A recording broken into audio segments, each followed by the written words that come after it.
Hello viewers, আজকে উপস্থিত হয়েছি নতুন আরও একটি সার্কুলার নিয়ে। আজকে আমরা কথা বলবো ব্রাহ্মণবাড়িয়া পল্লীবিদ্যুৎ সমিতিতে নতুন একটি সার্কুলার প্রকাশ করেছে মিটার রিডার কাম মেসেঞ্জার পদে। আজকে সেটি নিয়ে কথা বলবো।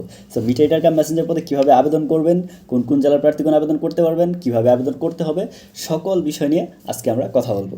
সো চলুন দেরি না করে ভিডিওটি শুরু করা যাক। তবে তার আগে অবশ্যই যদি আপনি আমার ইউটিউব চ্যানেল থেকে দেখে থাকেন তাহলে সাবস্ক্রাইব করে দিবেন যেন পরবর্তী ভিডিওগুলো আপনারা পেয়ে যান। আর ফেসবুক থেকে দেখলে অবশ্যই ফলো, লাইক, কমেন্টস করে পাশেই থাকবেন। সো চলুন শুরু করা যাক আজকের ভিডিওটি। সো ভিউয়ার্স, চলুন শুরু করা যাক সার্কুলারটি। আমি প্রথমেই সার্কুলারটি ডাউনলোড করে রেখেছিলাম, সেটাই ওপেন করে নিয়েছি। আপনারা চাইলে সরাসরি ব্রাহ্মণবাড়িয়া পল্লীবিদ্যুৎ সমিতির অফিসিয়াল ওয়েবসাইট থেকে এটা ডাউনলোড করে নিতে পারেন। আমি ডাউনলোড করে রেখেছি, তাই ওপেন করে নিলাম। ওকে, প্রথমেই আসছি, এটা হচ্ছে মিটার রিডার কাম মেসেঞ্জার 1 বছর চুক্তিভিত্তিক পদের সার্কুলার। আপনার 1 বছর পূর্ণ হওয়ার পর আবার নতুন করে চুক্তি নবায়ন করা হবে, যতদিন পর্যন্ত আপনার বয়স থাকে অথবা যতদিন পর্যন্ত সেই নির্দিষ্ট পবিসের বা ব্রাহ্মণবাড়িয়া পল্লীবিদ্যুৎ সমিতির আপনাকে প্রয়োজন পড়ে, ততদিন পর্যন্ত এটার চুক্তি নবায়ন হবে ইনশাল্লাহ। ওকে, পদের সংখ্যা 39টি, তার কম বেশি হতে পারে। তার মানে 39টি পদে সার্কুলার প্রকাশ করেছে, তার থেকে কম বেশি হতে পারে। কম হওয়ার সম্ভাবনা খুবই কম, সবসময় কিছু বেশি হয়। আর সবচেয়ে বড় কথা যেটা, সেটা হচ্ছে এখান থেকে একটা প্যানেল গঠন করা হবে। পরবর্তী 1 বছরের ভিতরে যদি কোনো ধরনের মিটার রিডার কাম মেসেঞ্জারের প্রয়োজন পড়ে, সেক্ষেত্রে ওই প্যানেল থেকেই নেওয়া হবে।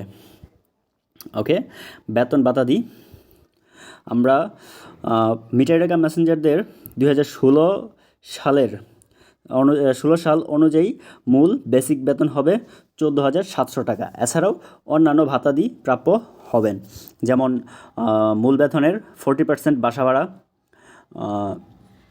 যাতায়াত খরচ, চিকিৎসা ভাতা, বিদ্যুৎ বিল, এসে ইত্যাদি ভাতাগুলো আপনারা পেয়ে থাকবেন।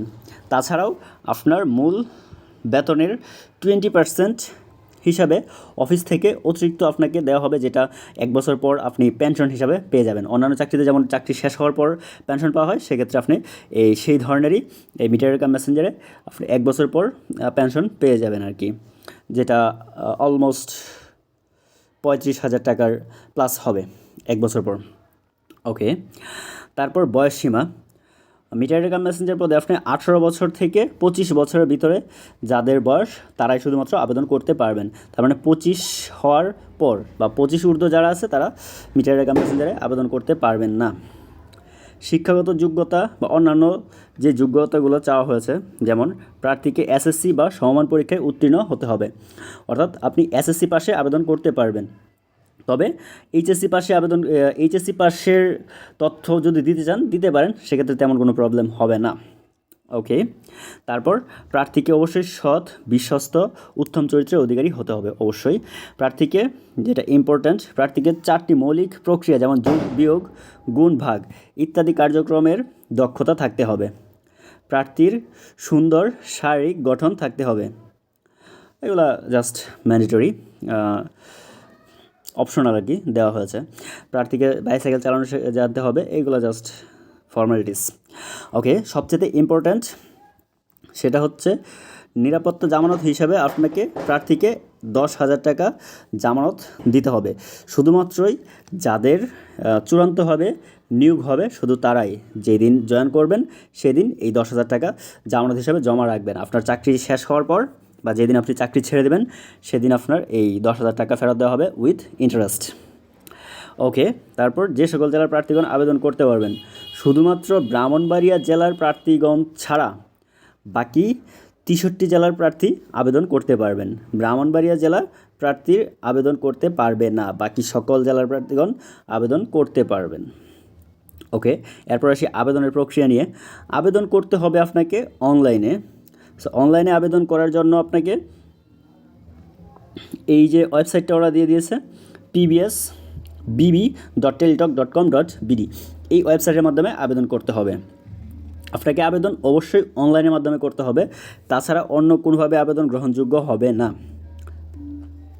আবেদনের শুরুর তারিখ, আবেদন জমাদানের তারিখ 15/1/24।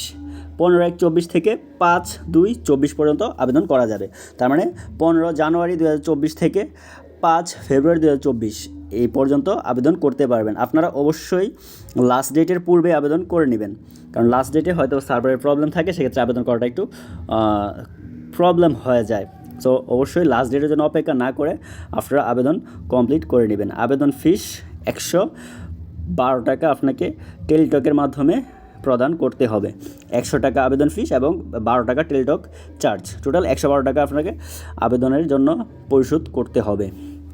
ওকে, আপনারা অবশ্যই আবেদন করে নেবেন লাস্ট ডেটের পূর্বেই। আরও একটি ইম্পর্ট্যান্ট বিষয়, সেটা হচ্ছে যারা রিটেন পরীক্ষায় উত্তীর্ণ হয়ে ভাইবা বা মৌখিক পরীক্ষার জন্য মনোনীত হবেন, শুধুমাত্র তারাই এই উপরোক্ত কাগজগুলো নিয়ে ভাইবা বোর্ডে উপস্থিত হবেন।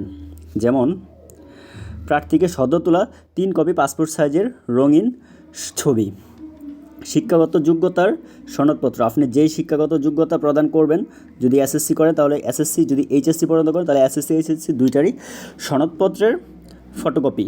অবশ্যই সনদপত্র, এখানে মার্কশিট কিন্তু গ্রহণযোগ্য হবে না। আপনার ইউনিয়ন পরিষদ বা সিটি কর্পোরেশন বা পৌরসভার পরিচয়পত্র বা নাগরিকত্ব সনদপত্র প্রদান করতে হবে। তারপর প্রথম শ্রেণী গ্যাজেটেড কর্মকর্তা কর্তৃক আপনার চারিত্রিক সনদপত্র প্রদান করতে হবে। আপনার এনআইডি অথবা জন্ম নিবন্ধন কার্ডের কপি প্রদান করতে হবে। সরকারি বা আধা সরকারি স্বায়ত্তশাসিত প্রতিষ্ঠানে যদি কেউ চাকরি করে থাকেন তাহলে অবশ্যই বিভাগীয়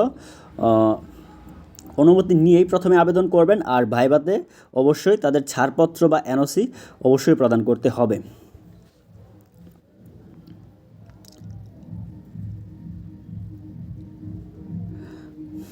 ওকে, সো এই কাগজগুলো নিয়ে আপনারা অবশ্যই ভাইবা বোর্ডে আসবেন, আর সকল কাগজের এক সেট ফটোকপি আর অরিজিনাল কপি অবশ্যই সাথে করে নিয়ে আসবেন।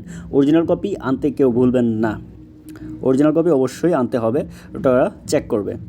সো এই ছিল আজকের আবেদনের বিস্তারিত। আপনারা সবাই আবেদন করবেন ইনশাল্লাহ। আর যেটা সবচেয়ে বেশি ইম্পর্টেন্ট, আমি বারবার করে বলছি, আপনারা অবশ্যই লাস্ট ডেটের জন্য অপেক্ষা করবেন না, তার পূর্বেই আবেদন কমপ্লিট করে ফেলবেন। ওকে, এই ছিল আবেদন। সবাই পাশেই থাকবেন, লাইক কমেন্টস শেয়ার করে অবশ্যই পাশে থাকবেন। আর